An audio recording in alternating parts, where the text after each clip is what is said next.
Well, I am super excited to be able to be up here today.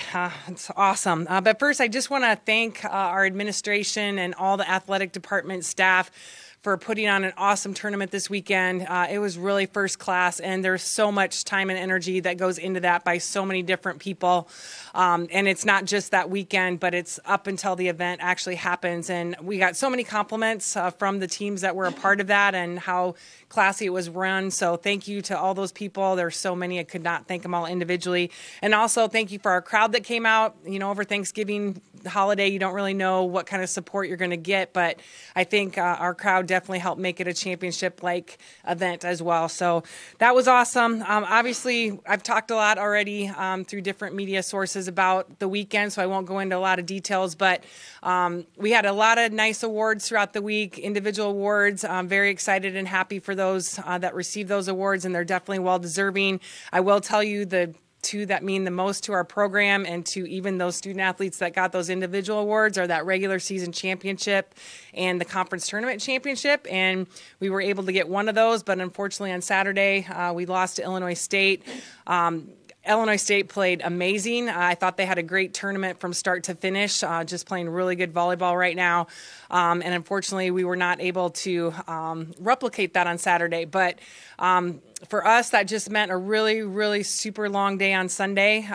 Some of us have experienced that before, and you just try to do a lot of different things. As coaches, we felt we had a pretty good shot just by looking at our resume and some different things that around the country happened. But there was also some things that, because of some upsets in conference tournaments and not knowing how deep they'll go into the Power 5 conferences, definitely some question marks out there. But definitely felt also that we had done a good body of work throughout the season and had a chance. So I wish that I could explain what it's like in the locker room, because you go from everybody kind of being fake, happy, excited to see what's going to happen. You can just kind of see the look in their face that they're trying to act confident, and then not really knowing what's going to happen. And then the minute that our name popped up, it's just a ton of emotions, from crazy, excited, yelling, screaming, to crying, to kind of disbelief a little bit, and it's just absolutely no way of doing it justice. So we're obviously extremely thankful that the committee felt that our resume was good enough to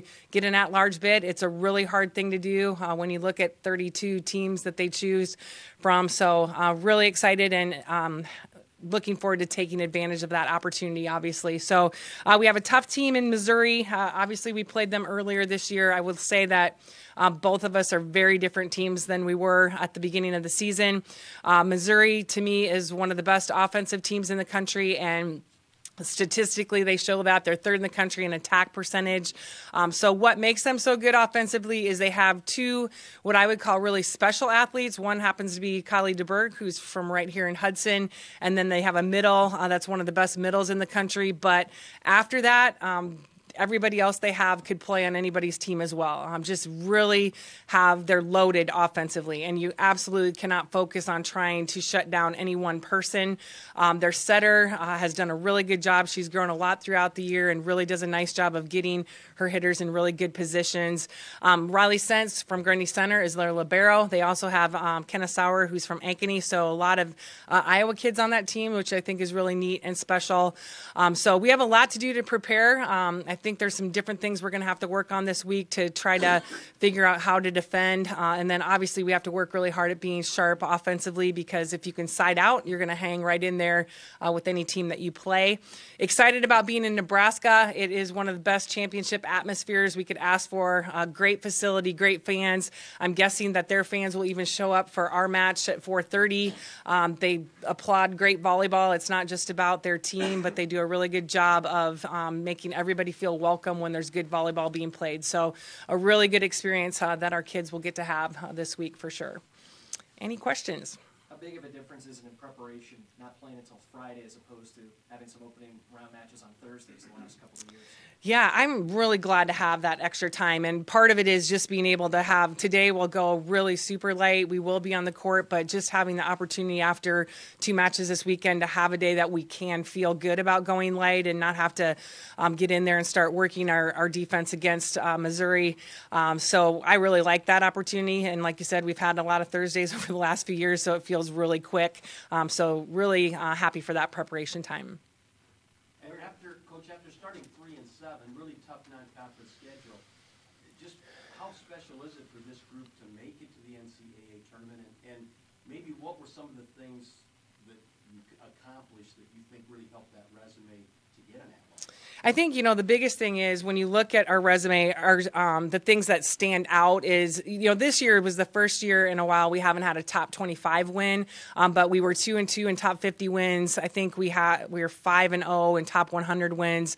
So we had some other significant wins, but not maybe the top 25 that we've had in the past. Our strength of schedule, I think, was 10th non-conference, which I think was absolutely huge in that decision-making. Going 17-1 in the regular season was a big part of it. They look at the last 10 matches and what you were able to do, and we were 9-1. So I think those are some of the things that stand out. And, that's part of why we put together the schedule that we do. And I think even though, like you said, our record wasn't great, I think we were very respectable and competitive in all of those matches. And I know, they don't technically look at that, but those committee members are watching matches all year long, and you have to, the eye test is definitely there as well.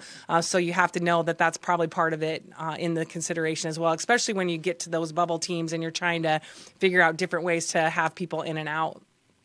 In what way is Missouri different from when you played them? I just think offensively they were good when we played them, but they're so much significantly better.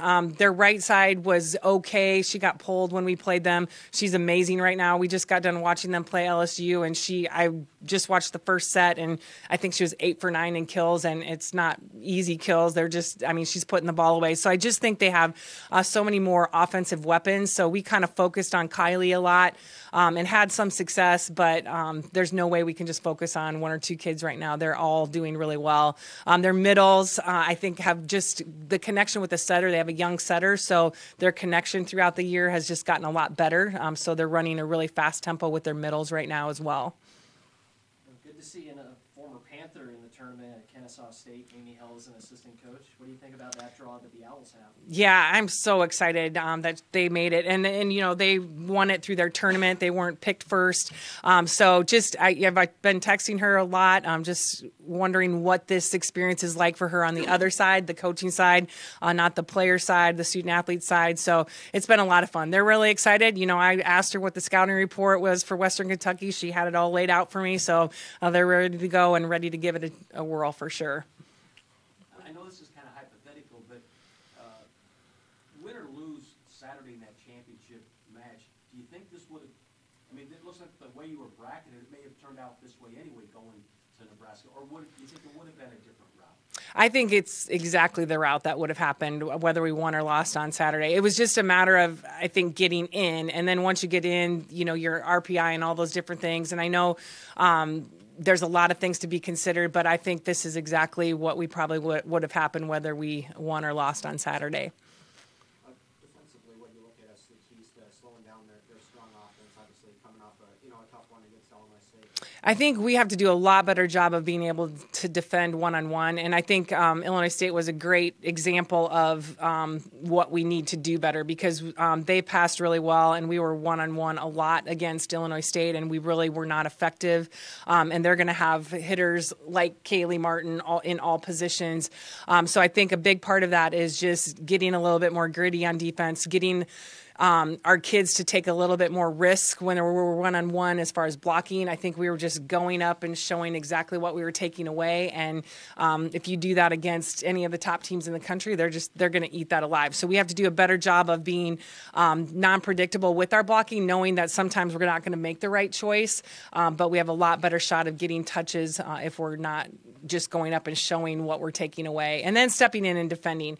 And I think, Missouri will be tougher because they have kids that can hit a lot of different things. So it's not like you can place your defenders in one spot. They have to do a really good job of reading the situation. And because their tempo is so fast, it's a little bit harder to do that. 34 matches under your belt. How is your team physically going into what will be match 35 of the year? Yeah, I think it's like anybody. we're not fresh and we're not completely healthy, but it's all things that you expect this time of year. And to me, most of the things that I feel like we have, I feel like adrenaline should take over, to be honest. And it's the time of year that has to happen. So we don't have anything really significant right now that, like I said, yeah, we're beat up and yes, we're tired, but so is the rest of the country. And it's time to step up and let the adrenaline take over. All right. Thank you.